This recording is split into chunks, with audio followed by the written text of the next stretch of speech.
أعوذ بالله من الشيطان الرجيم. بسم الله الرحمن الرحيم. تلك الرسل فضلنا بعضهم على بعض، منهم من كلم الله ورفع بعضهم درجات، وآتينا عيسى ابن مريم البينات وأيدناه بروح القدس، ولو شاء الله ما اقتتل الذين من بعدهم من بعد ما جاءتهم البينات ولكن اختلفوا فمنهم من آمن ومنهم من كفر، ولو شاء الله ما اقتتلوا ولكن الله يفعل ما يريد. يا أيها الذين آمنوا أنفقوا مما رزقناكم من قبل أن يأتي يوم لا بيع فيه ولا خلة ولا شفاعة والكافرون هم الظالمون. الله لا إله إلا هو الحي القيوم، لا تأخذه سنة ولا نوم، له ما في السماوات وما في الأرض. من ذا الذي يشفع عنده إلا بإذنه، يعلم ما بين أيديهم وما خلفهم، ولا يحيطون بشيء من علمه إلا بما شاء، وسع كرسيه السماوات والأرض، ولا يؤوده حفظهما وهو العلي العظيم. لا إكراه في الدين، قد تبين الرشد من الغي، فمن يكفر بالطاغوت ويؤمن بالله فقد استمسك بالعروة الوثقى، لا انفصام لها، والله سميع عليم. الله ولي الذين آمنوا يخرجهم من الظلمات إلى النور، والذين كفروا أولياؤهم الطاغوت يخرجونهم من النور إلى الظلمات، أولئك أصحاب النار هم فيها خالدون. ألم تر إلى الذي حاج إبراهيم في ربه أن آتاه الله الملك، إذ قال إبراهيم ربي الذي يحيي ويميت، قال أنا أحيي وأميت. قال إبراهيم فإن الله يأتي بالشمس من المشرق فأت بها من المغرب، فبهت الذي كفر، والله لا يهدي القوم الظالمين.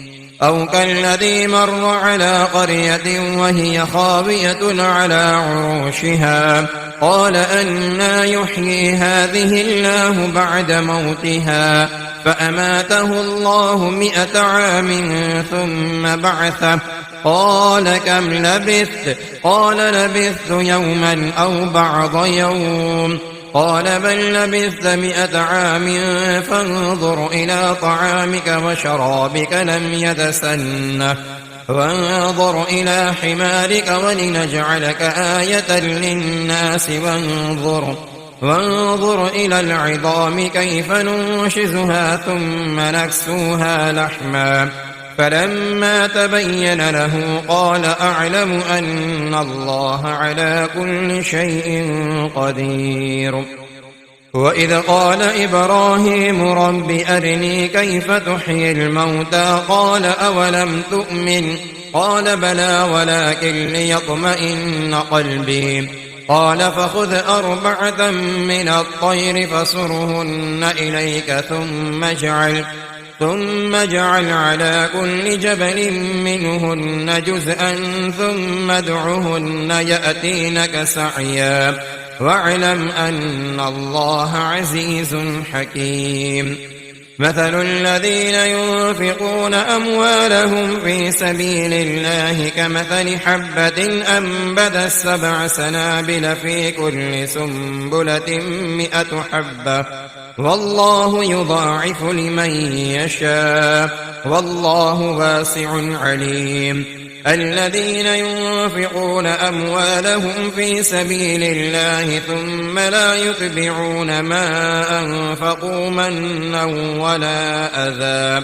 ولا أذى لهم أجرهم عند ربهم ولا خوف عليهم ولا هم يحزنون قول معروف ومغفرة خير من صدقة يتبعها أذى والله غني حليم يا أيها الذين آمنوا لا تبطلوا صدقاتكم بالمن والأذى كالذي ينفق ماله رئاء الناس ولا يؤمن بالله واليوم الآخر فمثله كمثل صفوان عليه تراب فأصابه وابل فتركه صلدا لا يقدرون على شيء مما كسبوا والله لا يهدي القوم الكافرين ومثل الذين ينفقون أموالهم ابتغاء مرضات الله وتثبيتا من أنفسهم كمثل جنة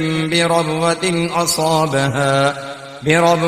أصابها وابل فآتت أكلها ضعفين فإن لم يصبها وابل فطل والله بما تعملون بصير أيود أحدكم أن تكون له جنة من نخيل وأعناب تجري من تحتها الأنهار له فيها من كل الثمرات وأصابه الكبر وله ذرية ضعفاء فأصابها إعصار فيه نار فاحترقت كذلك يبين الله لكم الآيات لعلكم تتفكرون يا أيها الذين آمنوا أنفقوا من طيبات ما كسبتم ومما أخرجنا لكم من الأرض ولا تيمموا الخبيث منه تنفقون ولستم بآخذيه إلا أن تغمضوا فيه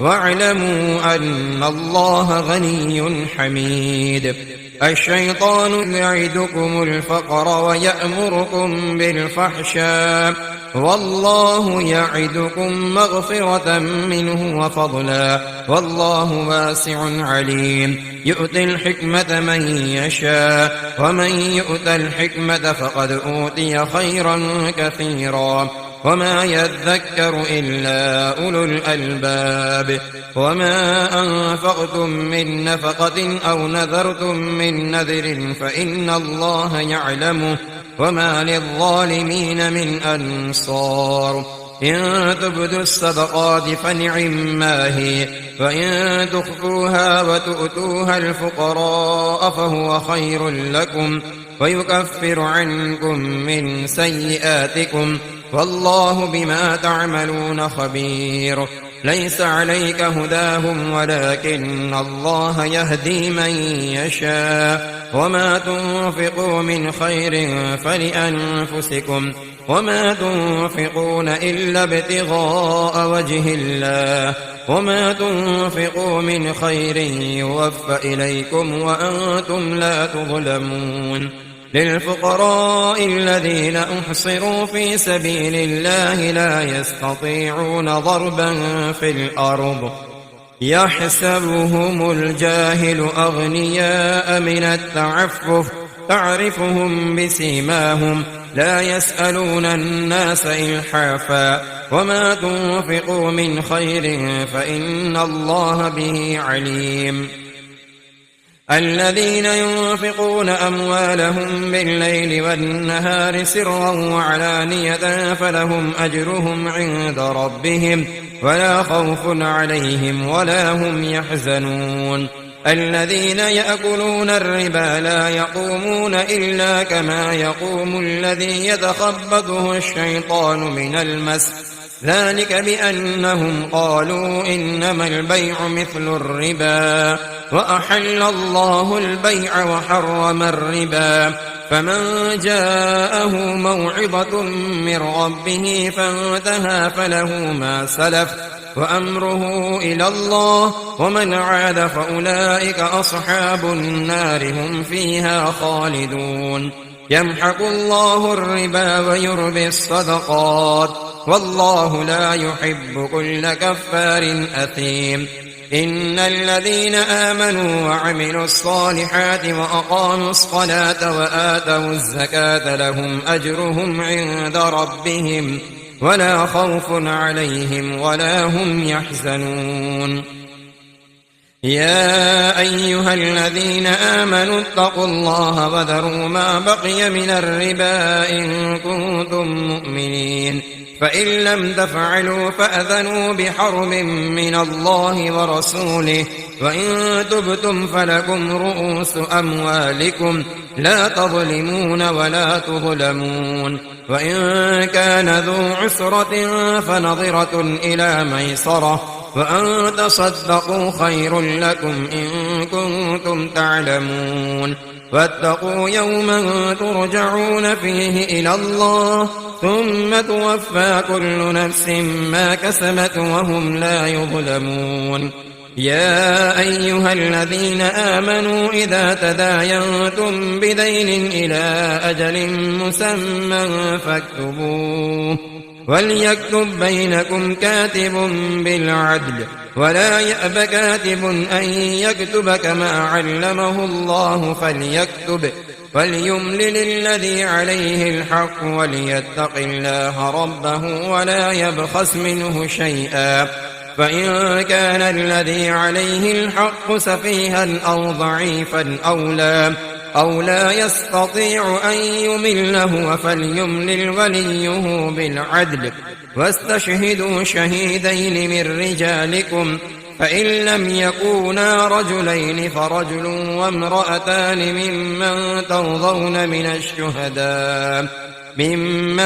ترضون من الشهداء أن تضل إحداهما فتذكر إحداهما الأخرى. ولا يأبى الشهداء إذا ما دعوا، ولا تسأموا أن تكتبوه صغيرا أو كبيرا إلى أجله، ذلكم أقسط عند الله وأقوم للشهادة، وأدنى ألا ترتابوا إلا أن تكون تجارة حاضرة تديرونها بينكم، فليس عليكم جناح ألا تكتبوها. وأشهدوا إذا تبايعتم، ولا يضار كاتب ولا شهيد، وإن تفعلوا فإنه فسوق بكم، واتقوا الله ويعلمكم الله، والله بكل شيء عليم. وإن كنتم على سفر ولم تجدوا كاتبا فرهان مقبوضة، فإن أمن بعضكم بعضا فليؤدي الذي اؤتمن أمانته وليتق الله ربه، ولا تكتموا الشهادة، ومن يكتمها فإنه آثم قلبه، والله بما تعملون عليم. لله ما في السماوات وما في الأرض، وإن تبدوا ما في أنفسكم أو تخفوه يحاسبكم به الله، فيغفر لمن يشاء ويعذب من يشاء، والله على كل شيء قدير. آمن الرسول بما أنزل إليه من ربه والمؤمنون كل آمن بالله وملائكته وكتبه ورسله لا نفرق بين أحد من رسله، فقالوا سمعنا وأطعنا غفرانك ربنا وإليك المصير.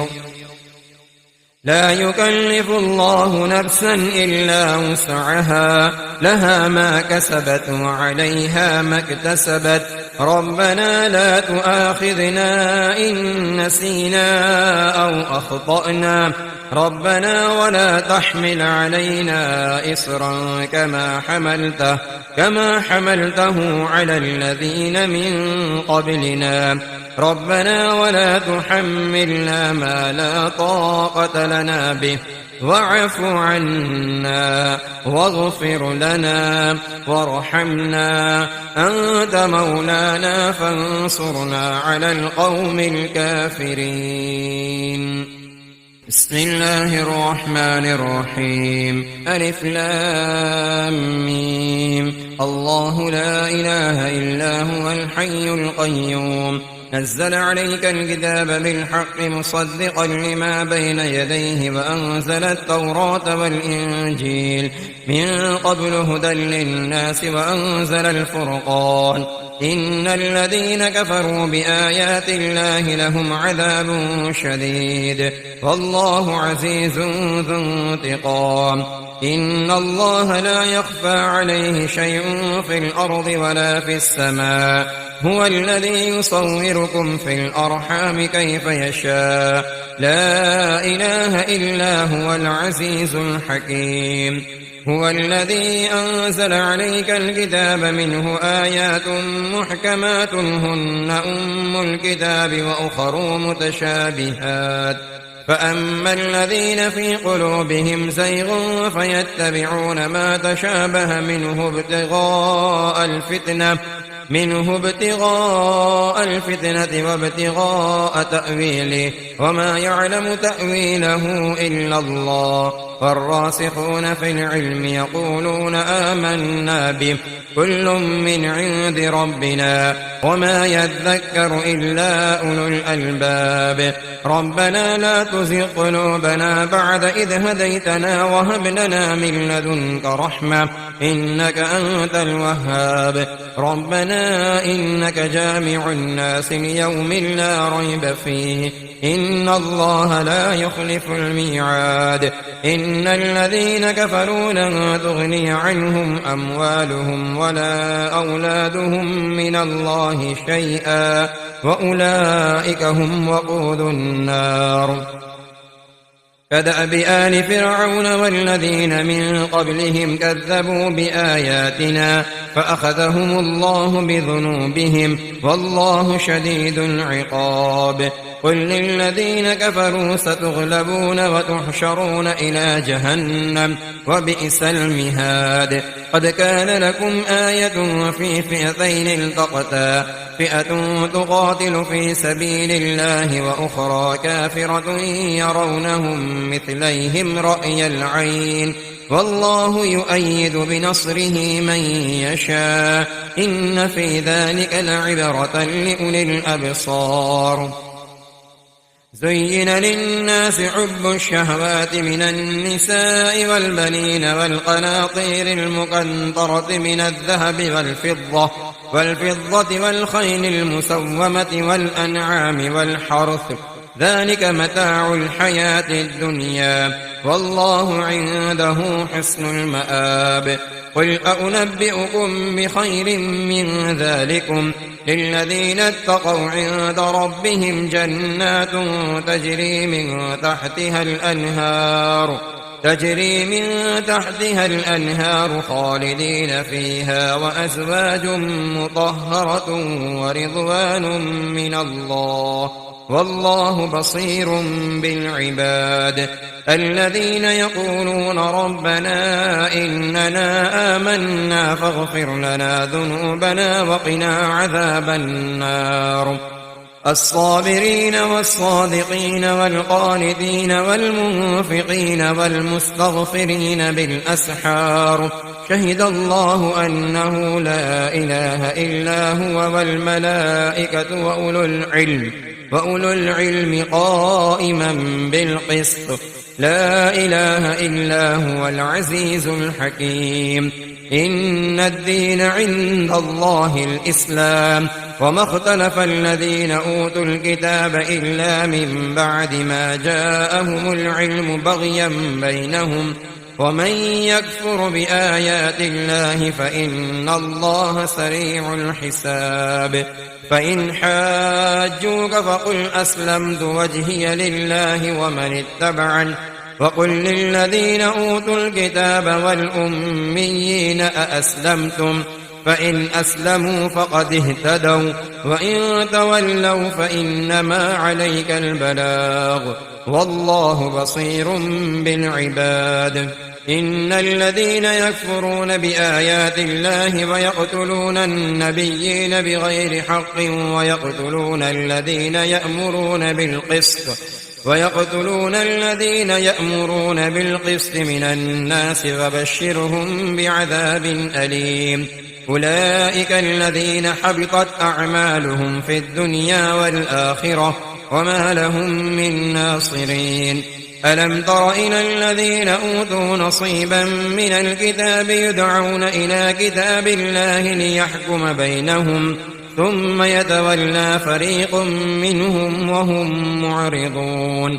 ذلك بأنهم قالوا لن تمسنا النار إلا أياما معدودات وغرهم في دينهم ما كانوا يفترون.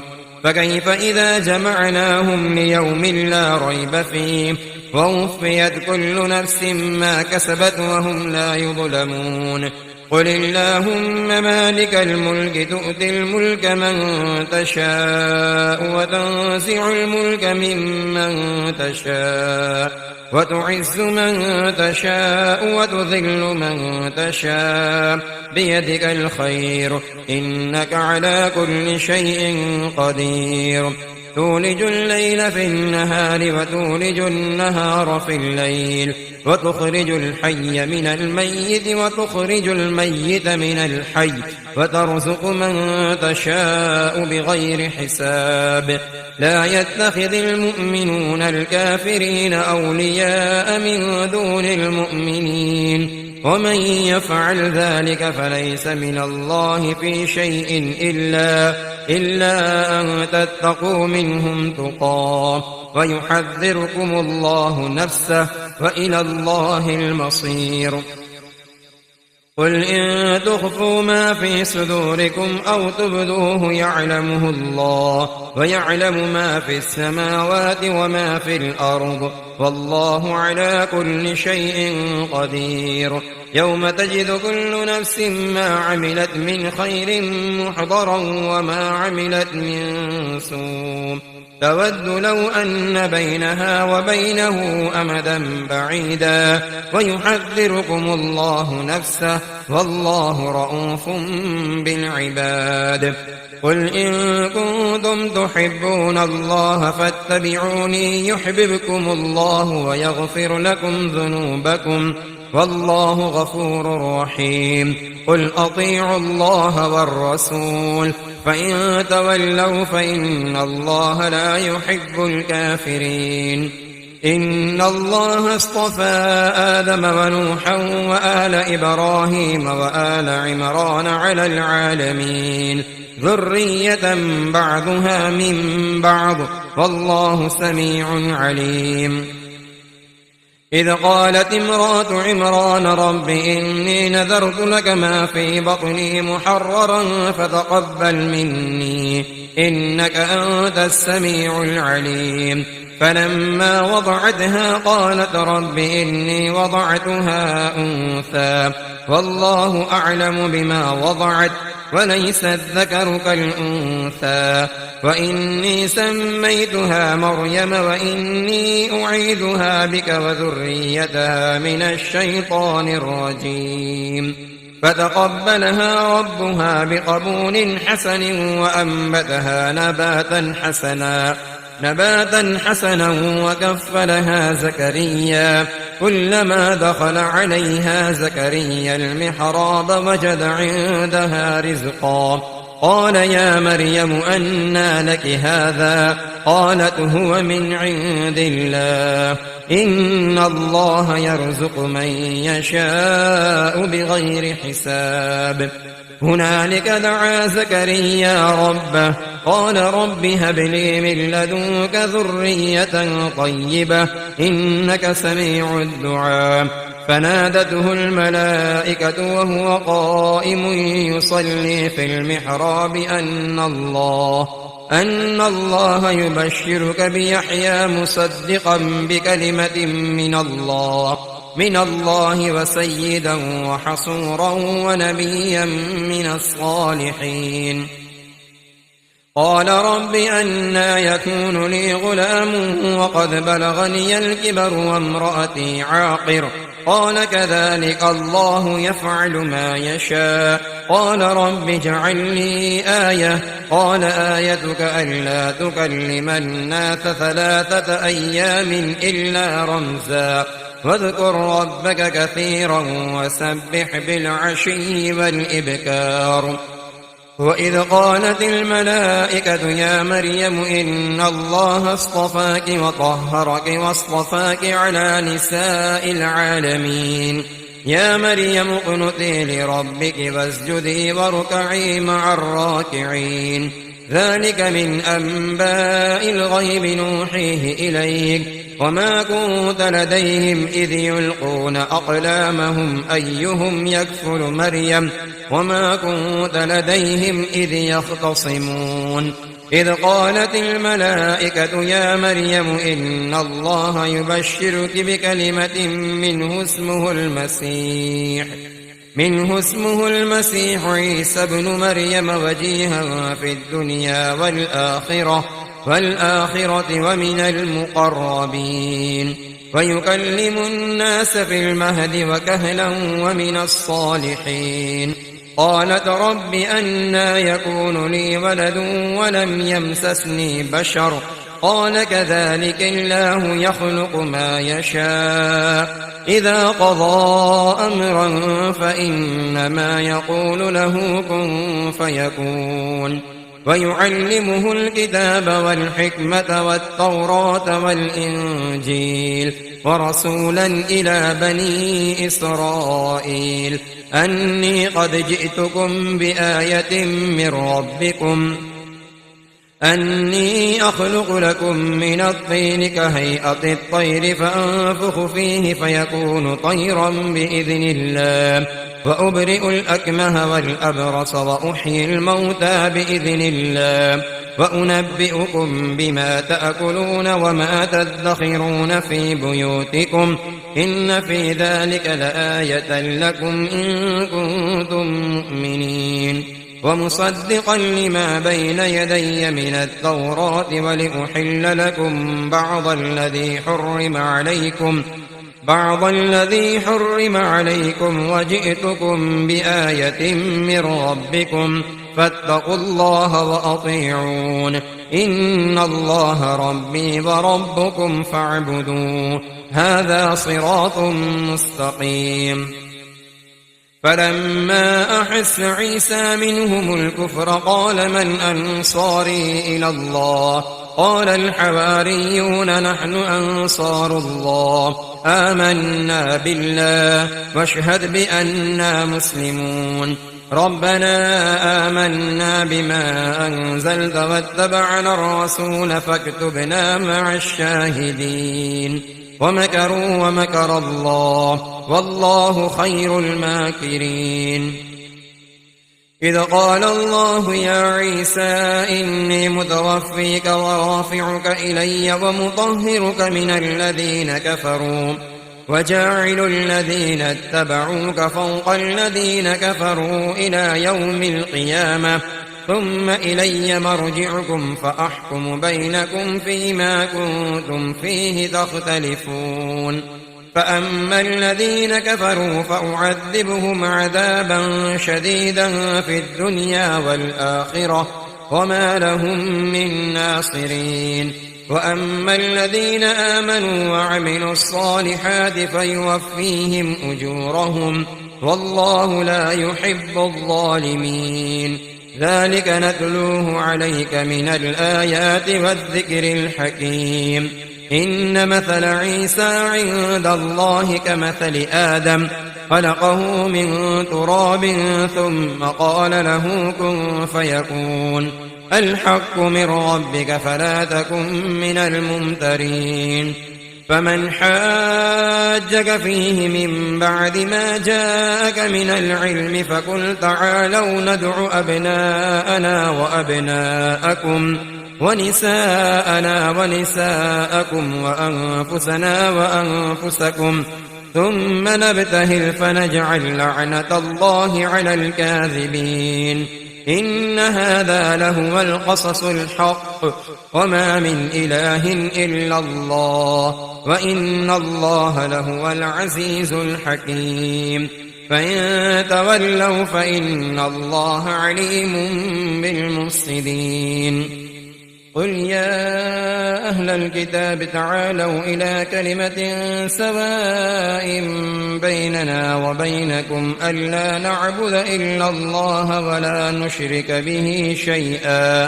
ولا نشرك به شيئا ولا يتخذ بعضنا بعضا أربابا من دون الله فإن تولوا فقولوا اشهدوا بأننا مسلمون يا أهل الكتاب لم تحاجون في إبراهيم وما أنزلت التوراة والإنجيل إلا من بعده أفلا تعقلون ها أنتم هؤلاء حاججتم فيما لكم به علم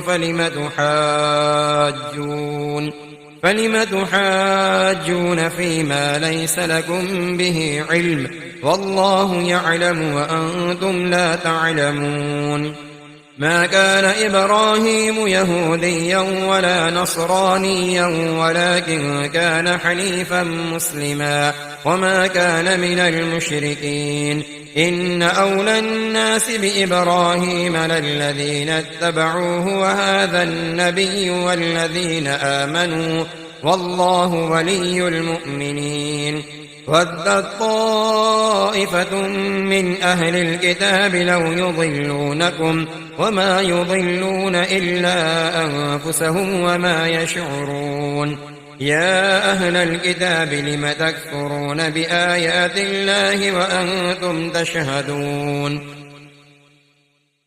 يا أهل الكتاب لم تلبسون الحق بالباطل وتكتمون الحق وأنتم تعلمون وقالت طائفة من أهل الكتاب آمنوا بالذي أنزل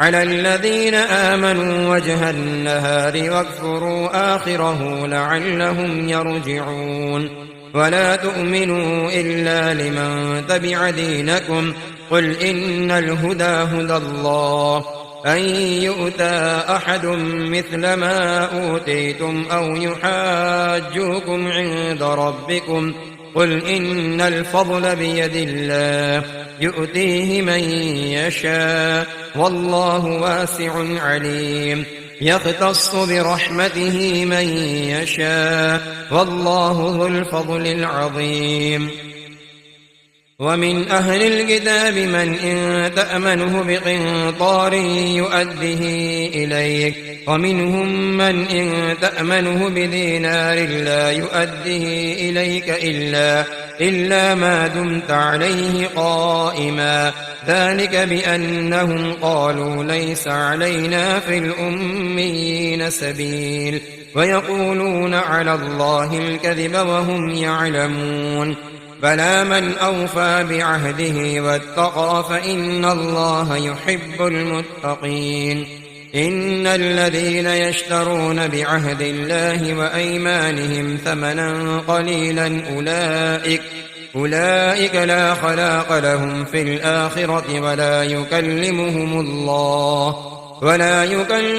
الله ولا ينظر إليهم يوم القيامة ولا يزكيهم ولهم عذاب أليم وإن منهم لفريقا يلوون ألسنتهم بالكتاب لتحسبوه من الكتاب وما هو من الكتاب ويقولون هو من عند الله وما هو من عند الله ويقولون على الله الكذب وهم يعلمون ما كان لبشر أن يؤتيه الله الكتاب والحكم والنبوة ثم يقول للناس كونوا عبادا لي من دون الله ولكن كونوا ربانيين بما كنتم تعلمون الكتاب وبما كنتم تدرسون ولا يأمركم أن تتخذوا الملائكة والنبيين أربابا أيأمركم بالكفر بعد إذ أنتم مسلمون وإذ أخذ الله ميثاق النبيين لما